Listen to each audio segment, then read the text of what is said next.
Le mot sexe nous fait penser à différentes choses.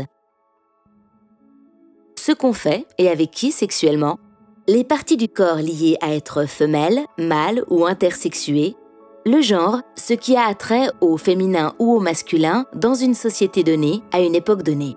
Regardons cela de plus près. Lorsqu'un bébé naît, si on voit une vulve entre ses jambes, on assigne ou lui attribue un sexe féminin. Si on voit un pénis, on lui assigne un sexe masculin. Mais parfois, les organes ne ressemblent ni tout à fait à une vulve, ni tout à fait à un pénis. Leur forme est un peu entre les deux. Le sexe assigné à la naissance est le sexe déclaré par le corps médical sur la base de l'anatomie visible des organes génitaux qui est dès lors inscrit dans le passeport. Dans la majorité des pays, il peut être M ou F. Le sexe biologique d'une personne, c'est l'ensemble de ses caractéristiques biologiques sexuées.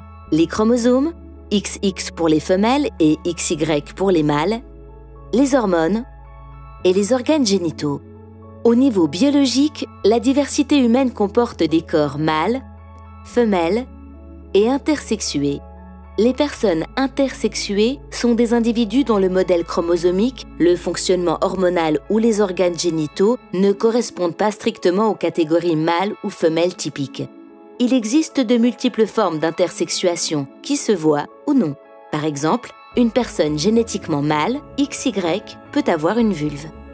Même si on ne peut pas nier les différences entre mâle et femelle, il n'existe pas de frontière nette entre les corps. Un homme peut avoir des seins, une femme peut être très grande, un homme peut avoir peu de poils et une femme beaucoup.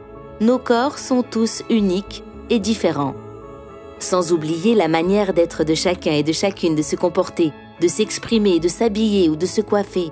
Elle peut être jugée plus ou moins féminine ou masculine selon l'époque ou le lieu. En effet, ce qui est attendu des corps femelles ou mâles est différent selon les sociétés et se base sur des constructions sociales. C'est ce qu'on appelle le genre. Le genre comporte plusieurs dimensions, dont l'identité de genre et l'expression de genre. Lorsqu'un enfant grandit, il va petit à petit se ressentir, s'identifier ou se considérer comme une fille, un garçon, les deux ou aucun des deux. Ce ressenti intime et profond, c'est l'identité de genre. La plupart des personnes dont le sexe assigné à la naissance est F ont une identité de genre fille. La plupart des personnes dont le sexe assigné à la naissance est M ont une identité de genre garçon. On dit de ces personnes qu'elles sont cisgenres, c'est-à-dire leur sexe assigné à la naissance correspond à leur identité de genre.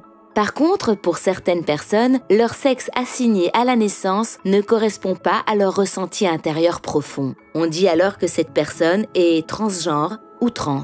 Par exemple, si elle se sent garçon à l'intérieur, on l'appellera un garçon ou un homme trans. Inversement, si elle se sent fille à l'intérieur, on l'appellera une fille ou une femme trans. Notre identité de genre est intime et à soi. Elle peut évoluer dans le temps. On peut ne pas être sûr de ce qu'elle est ou le savoir très clairement.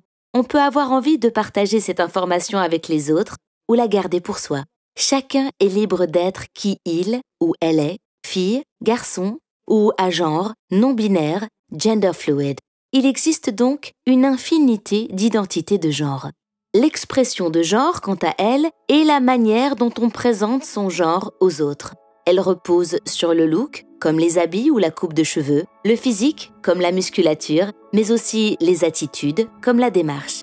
L'expression de genre est socialement définie comme féminine, masculine ou androgyne, selon les normes en vigueur dans une société donnée, à une époque donnée. L'orientation sexuelle et ou affective désigne l'attraction ressentie envers les autres, bref, par qui on est attiré ou non.